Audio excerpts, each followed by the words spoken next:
Hey Lancer fans, I was about to take some pictures and kind of show y'all what the progress has been on my 74/75 Lancer. I say 74/75 because the hull ID number on the boat is a 74, yet the boat wasn't built until 1975, and on all the paperwork it's listed as a 75. So either the documents that they have in the archives are not correct, which is possible, or this was kind of a carryover boat in that line. I'm not sure which. But in any event, here she is. It's a, like I said, according to the documents, 75 Lancer, 19 foot, stern drive, as all of them were, 307 GLV powered with the Volvo 280 stern drive. I got the boat off of Lake Winnipesaukee in 2010. It was in usable condition, but it wasn't very pretty. It was kind of the beater at the boatyard. And it had a lot of gouges and nicks in it from being slipped at the boatyard. I guess the guy had a private dock on the island that he owned in Lake Winnipesaukee, and you know, it had 30 plus years of being banged up against the same dock, so it was very worn, had a lot of deep gouges along the hull. And as much as I had hoped I'd be able to save the gel coat, it was just too far gone. It needed too much fairing for me to save it. So it got stripped down, it was faired, primed, and was repainted last summer. The boat's been in the garage for 2 years. It's been sitting on the stands for almost 2 years. And I used Interlux Brightside, which is a single stage. I used the Brightside because they had a color that almost identically matched the factory color.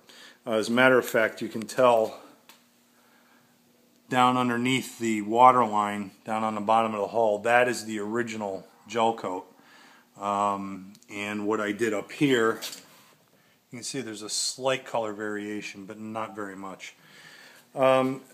And I say unfortunately I used Brightside because I really did not get the luster out of the paint that I was hoping to get. That's not a good thing because according to Interlux there's really no solution for it. You can't sand it out, you can't buff it, and they suggest not clearing over it because it's a single stage product. However, in my research I did find that Eastwood has a urethane clear that's designed to go over single stage base coats.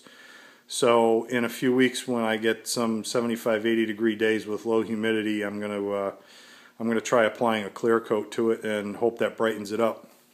I replaced all of the aluminum rub rail and rubber insert. It looks exactly like the factory. The profile is the same. The only real difference is that the rubber or vinyl insert isn't solid like the factory original was. This is the, you know, it's a hollow backed rubber, so it has a little bit more give in it than the solid does, a little bit more than I'd like, but it is what it is. So it was pretty easy to bend around the corners. It's I actually have to take it off again because there's a couple of spots I'm not happy with this gap here. So I'm going to pull it off and I'm going to rivet in between the seams and tighten that up a bit. All of the side rail stanchions are original. Side rail stainless is original. The horn has been replaced, which I didn't realize until I got underneath the deck and saw that. I found cleats that matched what was on the boat, although I'm not certain those were the originals. I don't know if you can see it, but there's a little bit of ghosting in the paint that shows the original profile of what was on there. And they're slightly asymmetrical, so I haven't been able to find anything that seems to match this style but with an asymmetrical base, so I'm going to leave it well enough alone. This cleat will be replaced as soon as my thin and more svelte son comes home from college and can climb up next to the gas tank and hold the nuts while I tighten that down. I did redo all of the teak on the deck. I replaced the stainless hardware with silicone bronze screws and some brass rings. I think in the sunlight and when I take this thing to some of the classic boat shows, I think it's just going to show a lot better. So I took some artistic license there and replaced that. The hatch is original, windshield's original. It did come with the windshield wiper from the factory. It still has, which is pretty cool, still has Island Resonant tags think the oldest one on the boat is from '86.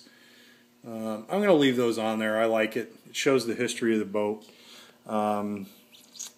The weather stripping is original. The fiberglass and the gel coat on the boat was in pretty good shape. There were a couple of spots I had to redo on this side over here. When I originally got the boat, you can see that I haven't finished putting the aluminum and vinyl insert in here, frankly, because I'm so close to the wall. If I start at the transom, which is the appropriate place to start, I run out of room with 8-foot sections, so I got to wait till I get the boat out and finish that up. But the fiberglass, when I got the boat, had suffered a pretty severe impact here. It was crushed in about 3/4 of an inch to an inch, and there was actually a gap between the rub rail, which was in terrible shape, and the fiberglass.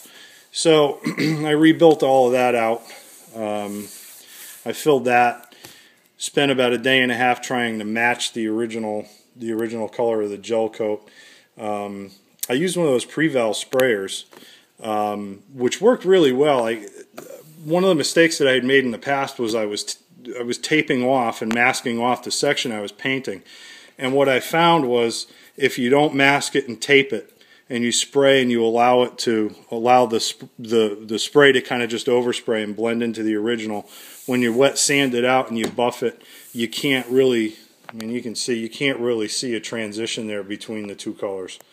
I would bet you probably can't tell what I repaired. Should have taken some pictures beforehand. I'm also looking for one of the teak inserts for the step pads.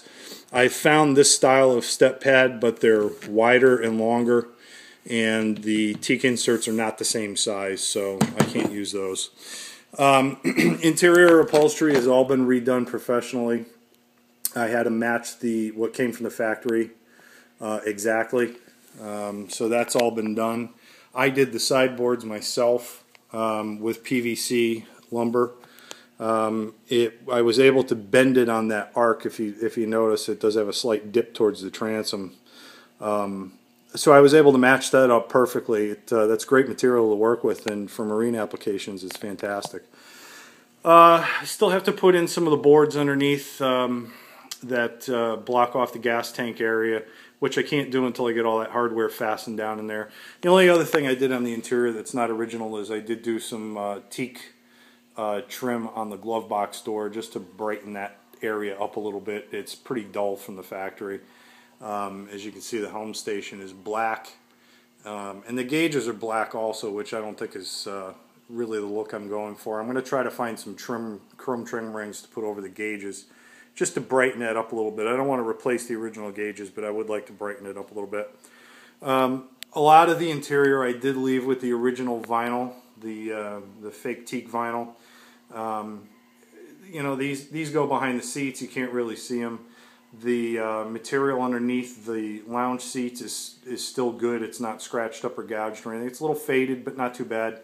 I replaced it on the boards up underneath the dash. That's all new vinyl on there. And I also I did the toe boards in the pleated vinyl instead of with the wood grain trim like it came from the factory. And that was really just a cost issue. That material is very expensive. It was about 4 times as expensive as doing it in vinyl. There is one product available that really closely matches the factory,